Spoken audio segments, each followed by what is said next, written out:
Hello, everybody, and welcome to GLATD, Girl Let's Agree to Disagree. I'm your host, Jessica Milagros.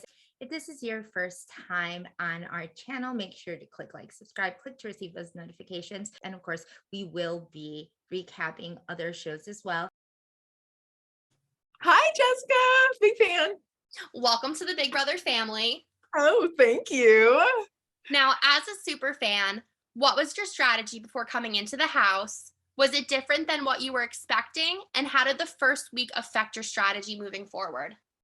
Oh, girl, coming in this house, I had a notebook of 40 pages of things I was going to do coming to this house. And I swear, the moment I walked in I couldn't bring the notebook, but the notebook in my mind just went threw out the window, right? I think the biggest thing that I kept on repeating myself in terms of what I'd say when I'd come into the house is people remember the way that you make them feel. And that continually came up again and again throughout the game, in terms of what I tried to remember and how I tried to make people feel good, at least through the guided meditations and the deep sort of conversations that we'd have, building relationships, building rapport. That was definitely something that I tried to keep in mind. Of course, you have week one, I'm picked for backstage. That absolutely threw my game into a whole loop. I knew from that moment that I was going to have to play a lot harder than I ever intended to ever play week one. I kind of wanted to just skate by week one and suss people out. All of a sudden, I was fighting for my life. So I definitely, said things, had to play harder than I would have wanted to given backstage. Luckily I survived that week and was able to play more of the game that I intended to play in the subsequent weeks after.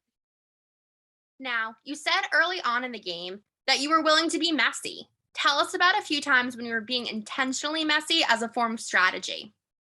Sometimes you have to take risks, and being a little messy, in my opinion, is one of those risks. I know part of my social strategy working with Michael was that, Michael wins the comps. I would be the one who could have conversations with other house guests. And Michael knew this, that I would say and drop seeds and hints to the other house guests that if the time came and Michael needed to go, I could be on board with that. That would help me build some rapport and trust with those other house guests so that they would open up to me and share, what's actually happening. Because I could always sense that they were always not quite telling me the full story because they thought I was so close with Michael. That information I would bring directly back to Michael and share with him. Here's who's actually targeting you. Here's kind of who's working together. I would gather information that he couldn't get through that, somewhat messy strategy. I have a lot to learn about what has actually happened in the game, but from what I can gather, some of those conversations that Michael was well aware of perhaps caught up with me, and I could see how that could be very messy. It was messy, and it definitely hurt my game after Michael left. Now, speaking of Michael, after losing him and throwing your game under the bus, you said you were alone in the game. Given that you were working so closely with Taylor, why did you not feel that she was there for you? And what was the main reason you were trying to vote her out? I'll tell you, and I'm sure you can remember this feeling being in the house. The moment Michael left, it just felt like everyone went, they just went, it was like I was repelling people around me. No one wanted to be in a room with me. The distance felt so strong. All of a sudden, Taylor was, hanging out with everybody till the hours in the morning, never coming back downstairs to our room, hanging out in HOH all night long. I didn't see her. I didn't talk to her. And I know she felt the same way about me. It just felt like something was off. And I literally didn't have a conversation with her until very conveniently after I win that cuckoo clock veto, that she wants to tell me about all the things that she had done to support me.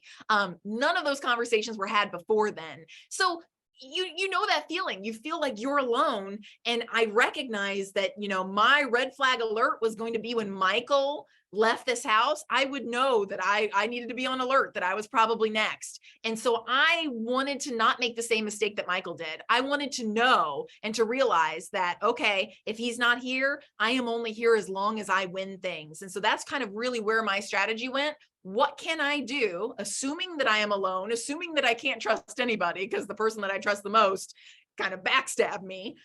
What can I do to increase my chances of winning? And that's really only where my head was strategically.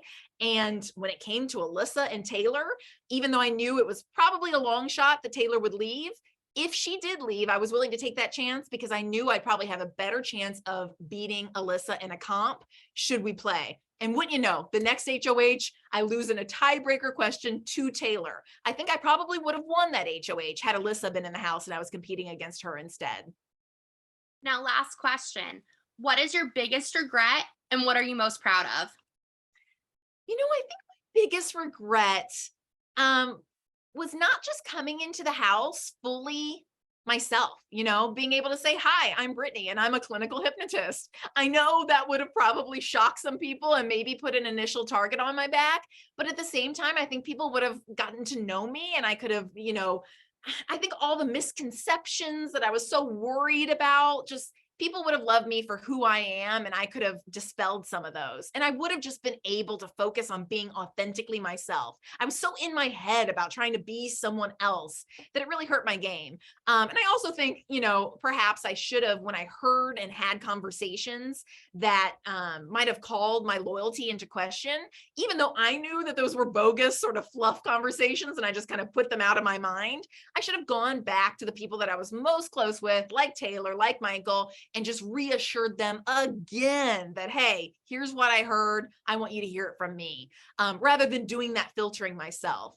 In terms of what I'm most proud of, though, is, gosh, I hung on 2 more weeks, made it to Final Four after Michael was evicted. And we very much played this game together, but to be able to play this game solely by myself, knowing that I needed to trust in myself to get myself further, that just, it gives me full body goosebumps. Like, just to know that I have that trust in myself now that I can bring to anything that I do, my business, my personal life, just outside of this house, knowing that I bet on myself, that just feels so good. And I wish I could have played more of the game purely betting on myself, but I'm glad that I learned the lesson in the end. Thank you, Jessica.